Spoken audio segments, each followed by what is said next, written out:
आसमान पर बादल महीनों से दिखाई नहीं दिए थे। समंदर का पानी धीरे धीरे सूखने लगा था।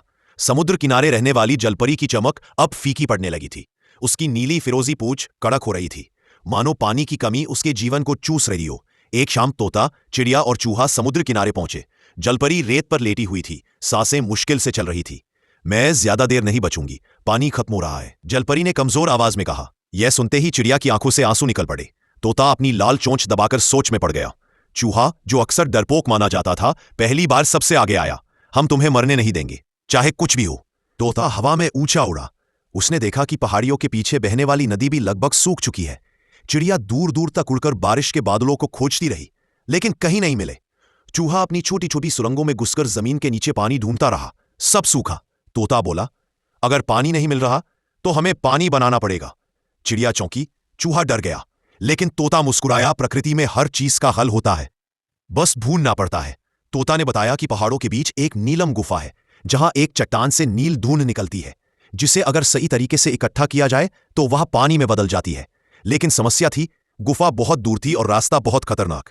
फिर भी तीनों दोस्त अकेली जलपरी को मरते नहीं देख सकते थे। कांटेदार जंगल। तोता ऊपर उड़कर रास्ता दिखाता रहा, चिड़िया अपने पंखों से घने कांटों को हटाती रही। चूहे ने छोटे छोटे रास्ते बनाकर दोनों को आगे बढ़ने में मदद की। पत्थरों की बारिश वाली घाटी, चारों तरफ से पत्थर गिर रहे थे। तोता चिल्लाया, दोनों दाएं, अब बाएं, जमीन नीचे फिसलेगी, छलांग लगाओ। चूहा अपनी तेजी से सबको सही जगह पकड़ाता रहा। अंधेरी गुफा का पहरेदार, एक विशाल उल्लू ने गड़गड़ाती आवाज में पूछा, कौन है और क्यों आए हो? चूहा बहादुरी से आगे आया। हम अपनी दोस्त को बचाने आए हैं, उसके लिए हमें नील धुंध चाहिए। उल्लू ने मुस्कुराते हुए कहा, सच्ची दोस्ती दुर्लभ है, जाओ ले लो। गुफा के अंदर नीली रोशनी चमक रही थी।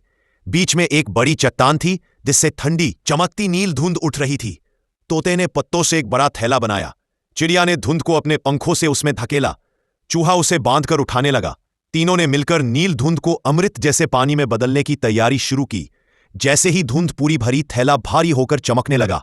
अब बस समय की लड़ाई थी। सूखा समंदर अब रेत के बड़े मैदान जैसा दिख रहा था। जलपरी की सांसें और कमजोर थीं। तीनों दोस्त दौड़ते हुए पहुंचे। तोता चिल्लाया, बस थोड़ी देर और, बस थोड़ी। चिड़िया थैले पर बैठकर अपनी नन्ही चोंच से गांठ खोलने लगी। चूहा नीचे खड़ा होकर उसे सहारा देता रहा। जैसे ही थैला खुला, नील धुंध चमकते पानी में बदलकर जलपरी पर बरसने लगी। उसकी पूंछ नीली चमक में नहाने लगी। उसकी आंखों में फिर से जीवन की रोशनी लौट आई। नील धुंध का अमृत केवल जलपरी को जीवित नहीं करता, बल्कि आसपास के पानी को भी जागृत कर देता है। धीरे धीरे समंदर की लहरें वापस उमड़ने लगी। गहरे नीले पानी ने रेत को ढक लिया। मछलियां लौट आईं। ठंडी हवा बहने लगी। जलपरी उठकर बोली, तुम तीनों ने सिर्फ मेरी जान नहीं बचाई, दुनिया को बचाया है। जलपरी ने उनके हाथ पकड़े। जब तक ये समुद्र रहेगा, तुम तीनों का नाम इसकी लहरों में गूंजता रहेगा। तोता बोला, हम दोस्त हैं और दोस्त कभी हार नहीं मानते।